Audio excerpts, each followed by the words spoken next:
Welcome to Still Stoked Chats. I'm here at the Patagonia office in Manly chatting to longboard legend Belinda Baggs, and we're having an event tonight about seismic testing that's happening around the east coast of Australia.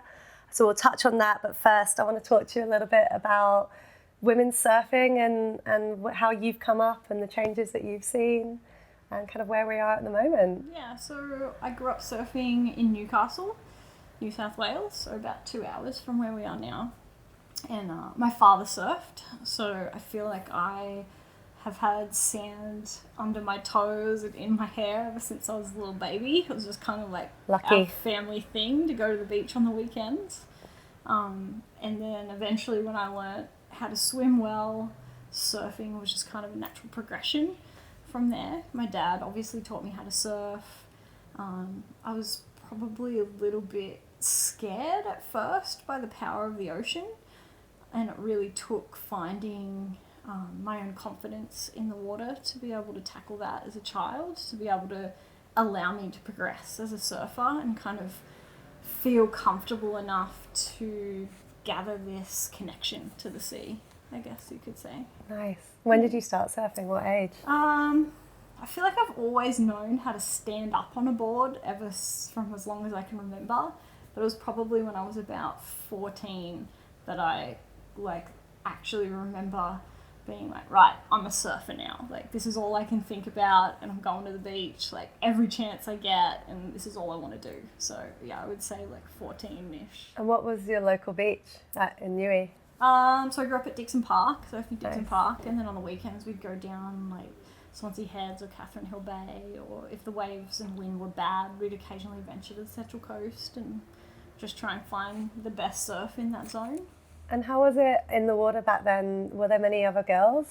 Not a lot, no. I always remember there being like one or two in each kind of zone. Like there was always one or two female surfers in the Newcastle area, and the same down around like in the Lake Macquarie area, and obviously the same on the Central Coast, but definitely not as many females that you see in the water now. Yeah, isn't it amazing? Yeah, like now I feel like when I go out in the water in any of those places, I see, like 3 to 5 girls in the lineup every session, whereas before that would be like the most you'd see in a year. Yeah, right. Yesterday at Freshie there was probably half women, and some of the boys like moved away because they realised they weren't going to get a wave. We all knew each other and we were all friends, and they were just like, what's going on here? This is a not so hostile takeover of the Freshie bank, and then they paddled off. So yeah, it's really, really amazing to see. Yeah, I think it's definitely brings upon a bit of a different vibe in the water when you're out there with a mixed gender, like 50-50 lineup. Oh, it's amazing. Yeah, definitely feels a bit different. So many giggles and encouraging, and yeah, just a lot happier and a lot lighter, a lot more light-hearted. Yeah. And yeah, just kind of, I guess, more back to the basics of like having fun and being out there to enjoy yourself. Yeah. And what is it about longboarding that you love? I think for me, I grew up always riding a shortboard and a high performance longboard, and I was sort of like veered towards longboarding because I met a lot of really nice friends, and I just wanted to hang out with them. I felt like I was part of a small community, and it was like a very family orientated atmosphere, which I didn't really feel out of shortboarding. Yeah. And then I remember going on holiday to Malibu back in 2000, and it was the first time that I ever rode a single fin log, and it was the absolute first time that I ever felt feminine and graceful and proud to be a woman in the water. Was when I stepped foot on that single fin board. I just felt like everything fit, and the way that I wanted to surf fit in with that style of surfboard, and the feeling that I was getting out of riding a wave was like really transcending, and just this deep connection with like the power of nature and the waves. And amazing. Yeah. Is that what you ride now, single fin logs? All my longboards are single fin longboards. Yeah. Usually heavier. They're kind of more aimed at like riding smaller waves. Yeah. They don't really work that well in bigger waves, so like anything under head high. Yeah. And I really just fell in love with nose riding and trimming. So I really don't try and turn very much on those types of boards. And when I do want to turn, I will often go grab like my mid-length or my short board or something like that. Yeah. But yeah, I really love riding the single fins just for their glide and inertia and just flow. Yeah.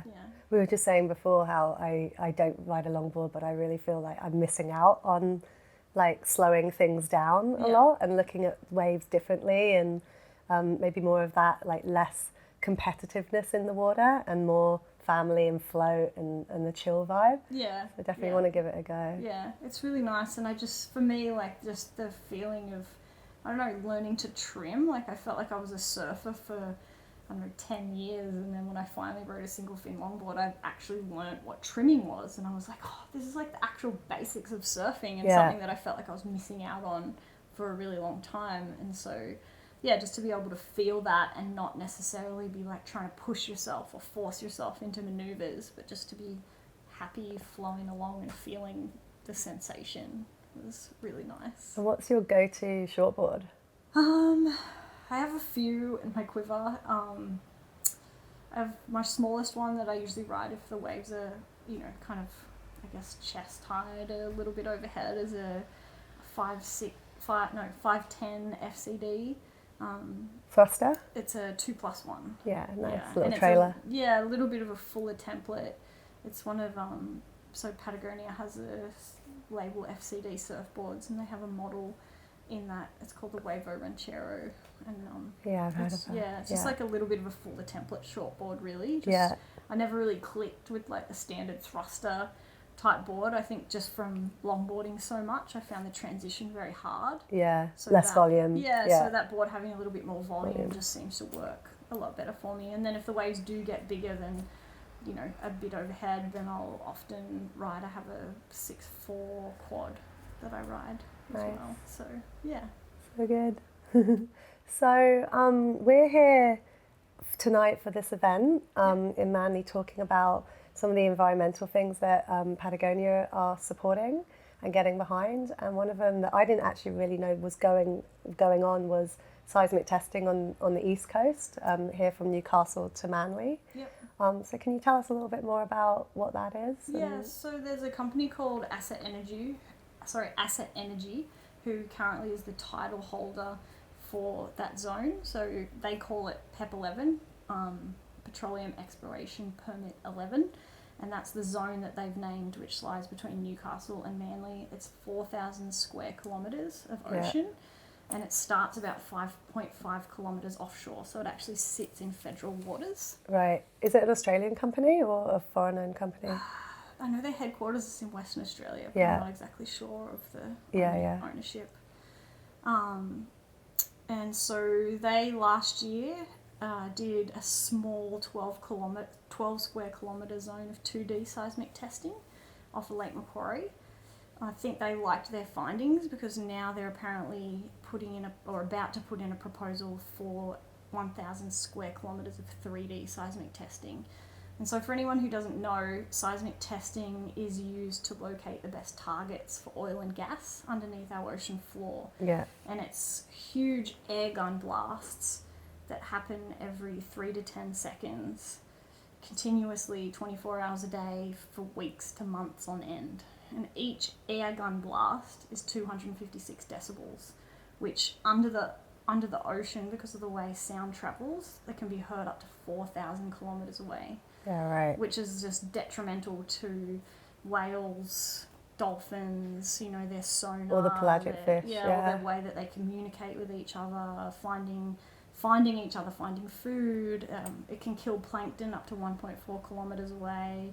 Obviously has like huge effects on fish and like basically the whole marine ecosystem from the ground up. And a lot of that is still a bit unknown and kind of hard to sort of decipher at this point. So I think we really need to do more research behind the testing before we start blasting our beautiful pristine ocean out here. Because that's the migration route for the whales, it right? Is, up the it's East the Coast. migration route, as well as being, you know, you've got a lot of resident dolphins and a lot of other marine life. Yeah, in there. and the commercial fishing industry obviously depends on it. Tourism exactly depends on our wildlife. Yeah, there's been reports of like the smell of death and decaying fish being pulled up from commercial and recreational fishermen from past seismic testing in other areas. Yeah. And when are they proposing to start this testing? So the group that is heading up a lot of the campaigning against it, Save Our Coast, is expecting them to hand their environmental report in any day. Yeah, right. And that's similar to the Equinor report. Yeah, that basically what they think is going to happen. It's basically the same process. Yeah. So they're going to put in like an environmental plan, which will then get reviewed by NOPSEMA, and then they'll either get a yes or a no. Yeah. Yeah. And then do you think, because wasn't it unusual for Equinor with the Fight for the Bite to open up for public comment on their environmental plan? Like not every company has to do that. Yeah, I have heard that this one would potentially be open for public Great. comment, but there's no guarantees. Yeah. So at this stage, Save Our Coast has a petition that they're trying to get signatures on. Yeah. It's going to be presented to the Australian Resource Minister. So probably around the same time that they do hand in that first environmental plan. So we'll put a link in the bottom here to all of the information, all the petitions. So we should be able to read that environmental plan when it gets submitted, the public, and I believe so, yeah. Hopefully. Yeah, although they're usually like thousands of pages long, Yeah. and hopefully somebody will be able to come up with a nice revised, shortened version for everyone to look at. I spent a good number of hours reading the Equinor one, so when we put our public comment in, it was really refined and speaking to key points in that for Fight for the Bite. Yeah, which I think was a really important point in Fight for the Bite, because I know there was over, I think it was 31,000 public comments, yeah. And they disregarded a lot of those based upon the fact that they were people's feelings and opinions versus actual comments on the plan. Yeah. Even though I think if you live in the area, your feelings and opinions should be valid anyway, because it's affecting your life and your lifestyle and your income and all kinds of things. Well, but what they're saying is they kind of want quantitative feedback on it rather than qualitative feedback. Yes. Yeah. But both are obviously valid. Yeah. And so, hopefully we can stop the seismic testing from going ahead. But the downside to it is if we don't stop the seismic testing, there's a threat of having oil or gas fields out off our coastline between Newcastle and Manly. And not far, as you said, 5,000 kilometres off the coast? It's 5.5 kilometres is the closest it is to shore, which is actually within eyesight. So you'll be able to see that with the naked eye, as well as, who knows what there could be if there is an oil spill. And then there's a certain amount of leakage that happens with gas rigs. And it leaks methane, which apparently is like, I don't know the exact figure, but it's something like 84 times more damaging than CO2 is at destabilizing the atmosphere. Yeah, so it's like pretty toxic. It's an interesting time at the moment because we just had the climate strike last Friday, and they estimated 300,000 people across Australia went to the climate strike.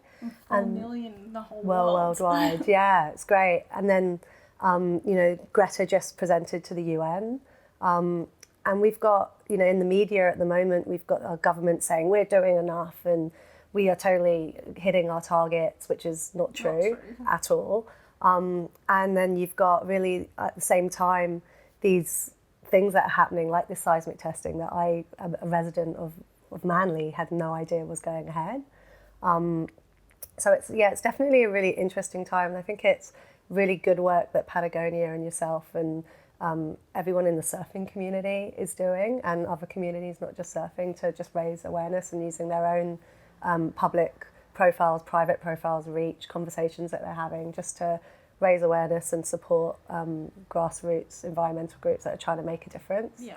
And it's working. Yeah, I think it's working. I mean, I personally feel like our government's failing us, our policymakers are failing us environmentally, and eventually that's going to affect us economically as well. Yeah, agreed. But I look at the future that I'm leaving for my son. He's 8 years old and I'm scared. I'm actually terrified to think what the world's going to be like for him when he's 30, 40 years old.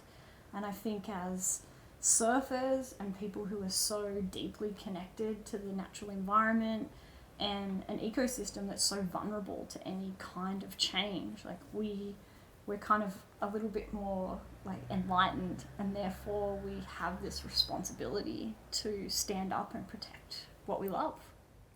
I think it's like looking at Adani in the mine and the Great Barrier Reef. I grew up in the UK, so I'm not Australian, and I knew of Australia. The first thing I knew was this incredible reef, and I came to Australia for the first time to go scuba diving on the reef on a liveaboard boat, and to think that that was my ins into this country, and I've ended up making it my home, and to think that our government would rather sell the land to an Indian company and ship all of that natural resource offshore to make temporary jobs and completely crush something that is synonymous with the beauty of our country and our environment for such short-term gain just really angers me. And I know it angers the younger generations and the people that are going to have to live with the consequences of that. Exactly. Like you say, your kids and my nieces. And it's just, now's the time to kind of find ways to stop that and do what we can and fight as we can with this government and the future government and try and get them to wean off gas, because there's other solutions out there. And I think that's exactly it, is that there are other solutions available out there right now. They may take a little bit of money invested to get them off the ground and get them functioning within our country, but it's definitely possible, like with all the subsidies that they give to the fossil fuel industry just to keep them going. They could take that money and put it into a renewable infrastructure. Yeah. So I'm baffled by the system.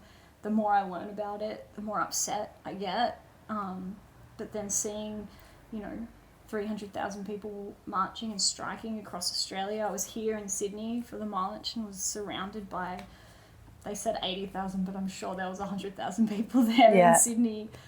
In the Domain was like really hopeful, and it made me think like there is people power, and like we have the right and the will to change this. Yeah, it's going to be really interesting when that younger generation grows up and is able to vote, because you're seeing more and more like it's not necessarily votes for a party, but it's votes against parties. Yes. So it's by voting for somebody else, you're taking a vote away from the leaders that then have to have coalition governments. And unfortunately, not much gets done in a coalition government. But it's going to be really interesting to see when that generation grows up and the changes, and because they're not going to be able to act like they are now, because it's not working for the younger generation that want to be able to go swim in the oceans and don't want to see plastic. Like you were saying, it's very short-sighted. Yeah. I think the way our current system is run is very short-sighted, and maybe in the past, like in my parents' generation, it was fine to act like that because they didn't know the consequences, but now we do. Yeah. And knowing the consequences and continuing that same path is absolutely insane to me. Yeah. I think that, the seismic testing and just the thought, I'm going to Tonga in a month's time to swim with the humpback whales and follow their migration, and just the thought of, I see so many people come to Manly and sit on the cliffs and we watch the whales pass. The thought of that not being able to be an option, because we're destroying their ears with all of their sonar, and that's pretty shocking. Yeah, it's really saddening.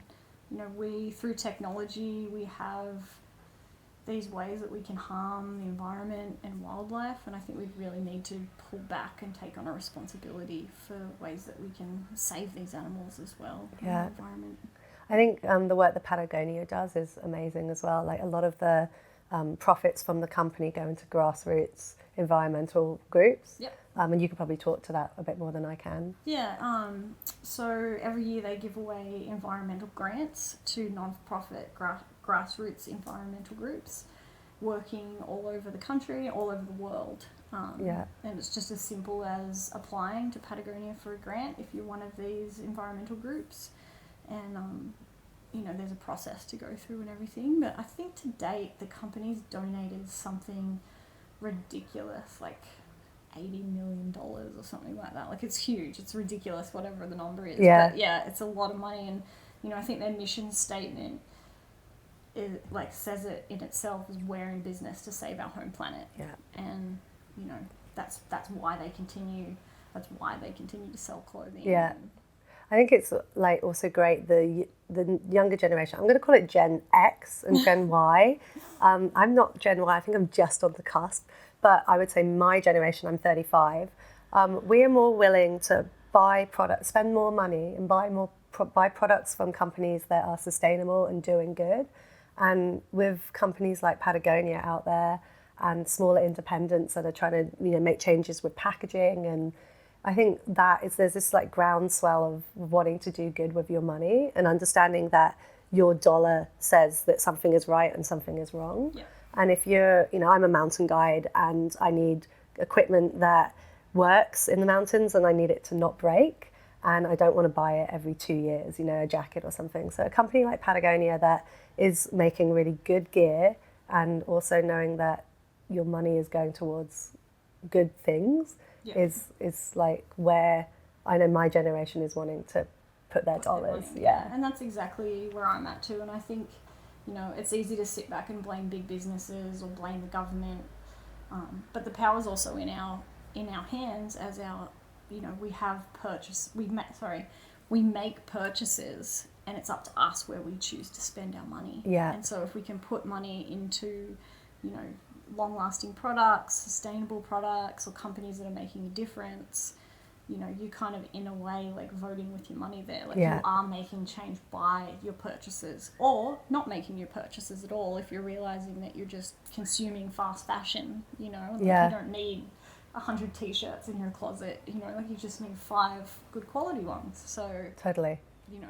Yeah, it's great to see, really great to see that. And that's a change that I've made personally as well, like cutting, I just sailed across the Pacific and realised what I didn't need. Yeah. And then coming back and looking at my wardrobe and being like, there's so much stuff here. What can I donate and what can I fix? Because I do not want to purchase anything else that I don't need. Yeah, I think I've learned a lot about that being with Patagonia, and then also looking at like my entire carbon footprint as a whole. Yeah. And seeing where, you know, I can do better and I can cut down drastically on my own personal carbon footprint, on my family's carbon footprint, and then other ways that have been a bit more of a challenge. So, you know, for me, I guess it was clothing. I don't really buy any clothing now. I have a wardrobe of good Patagonia clothes, and they won't run out, they won't wear out. So, and then when they do, I just get them fixed and repaired. I just drop my wetsuit to them downstairs, and they're going to sew it up for me. Yeah, it's great. So like, I don't really need to buy any clothing now. I switched my diet. I'm now vegan, just because I saw the huge carbon footprint that my diet was having and the diet of my family. It's definitely a lot more work, just as far as looking into, you know, making sure that our diet's still balanced and that we're getting all the vitamins and minerals and essential things that we need. How old are your kids? I just have one. He's 8. Yeah, right. So I spend a lot of time in the kitchen now. Yeah, I bet. I also hate using plastic, so you know, for the most part, I try and go single-use plastic free, which is hard. You know, I still occasionally go to Woolworths and buy everything's wrapped in plastic. Everything's wrapped in plastic, but when I can, I go to like Whole Foods places and take my own jars and things like that. And it's, you know, you're buying organic, you're buying better quality food, but it's also less plastic packaging. Yeah. You know, on the flip side to that is I have a lot of travel in my job. Yeah, me too. My carbon footprint with that is horrendous, you know. So that's kind of like where I guess that was my main push with changing my diet, was that I can't really afford to lose my job, and I don't want to lose my job because I work for an amazing company and I love what I do, but how can I make up for that there? Do you find as an athlete that you sometimes get targeted, like as an athlete environmentalist, where I've seen it, Leanne Pelosi, who's a snowboarder, she just shared something the other day, and people were like, well, you have a snowmobile and you're a snowboarder and you go to Alaska, and you know, and she's like, I do, I'm not completely innocent from this, but I travel, but you know, and Caroline Gleach as well, I know she gets a lot of it, she's another Patagonia ambassador, and but like we're all trying to make a difference in the small things that we do, and collectively as a group of people, if you make those small differences, it has an impact. Yeah, it definitely does, and I think that's part of it, is making the change in your own lifestyle, where you can. Yeah. You know, like where you can make a difference. And no matter how small you may think that change is, like you said, collectively, it has a huge impact. Like, if every single person stopped using single-use plastic, imagine how clean our ocean would be. Yeah. You know, so it's like every little bit counts, and everything that you can do, you know, whether it be switching your electricity to renewables or investing your super into, you know, a more ethical institution. So you were just saying banking. you changed your super recently. Yeah. Yeah. So I've changed my super recently to a company that doesn't invest in fossil fuels. Yeah. Basically. And it's just like where we, you know, it's just all these little things that we have the power to do that actually make, like you said, a collective big difference at the end of the day. And look at where your power comes from in your home as well. Yeah. And seeing if you can increase the amount that comes from renewables, that's another really small thing that you can do. Yeah. Yeah, I think having those conversations and trying to educate your friends and just making those small changes is just like one way. But no one's infallible in this at all, you know. No one's perfect. Like I said, I'm not perfect. Yeah. I have a huge travel carbon footprint, but I try and find ways to counterbalance that, and, you know, ride my bike where I can and take public transport where I can. So and it's great that we have events like this, and thank you so much for coming to Manly and talking to us tonight, because I wouldn't have known that this is going ahead. Yeah, I think that was probably one of my most motivating factors in wanting to make this film and share it with the community, was that I found out about it off of, you know, someone's Facebook post and was like instantly appalled by what was happening and trying to figure out why it wasn't the headline on, you know, all the newspapers and all the TV news. Like, why does no one know about this? And it's happening in our backyard. So. And what's the film? Talk to me about the film. So the film just basically outlines the issue. I shot it with one of my good friends with the support of Patagonia. It's only about 6 minutes long. It's called Southfish. We got the title off of, there's a bunch of prospect zones within that PEP 11 area, and each prospect zone, ironically, is named after whales and wildlife. Yeah, so there's one called... That's like a sick joke. There's Say, and there's Baleen, and I think there's a blue, and then another one's called, they have a greater fish and a southfish, and so we named the film Southfish after the prospect zone, which is actually the first prospect zone that they're going to do seismic testing on. And so it just kind of like is all shot between Newcastle and Manly here. We've interviewed marine biologists, recreational fishermen, Save Our Coast community group, Natasha Dean, who's kind of the founding member of that. Also a couple of local surfers, and there's surf footage in there. Had a pretty epic body surf session on the Central Coast. Sweet. And yeah, just kind of a combination. The film's just really like informative, but also I wanted it to be really beautiful, to showcase just how pristine and untouched and how special this coastline is as well. Yeah, I'm so lucky to call this coastline home now. It's gorgeous. I adore it, yeah. Yeah. So anyone that's watching this, in the link below you can find, I'll put a link to the grants. If you're an environmental group and you want to apply to Patagonia for a grassroots grant, we'll put a link to any live petitions that are on at the moment, on any articles and the companies that you can find a bit more information. So thanks so much for watching. Thank you so much for your time. Thanks for chatting to me. Yeah, pleasure. Great. And that's another Still Stoked Chats, guys. If you like listening to just chatting about interesting stuff with interesting people, if you could subscribe just down there to the channel, that would be amazing. Thanks. I always find the like wave, the most awkward like wave. I do it all the time. Like, It has to be awkward. yeah, look at some strange wave.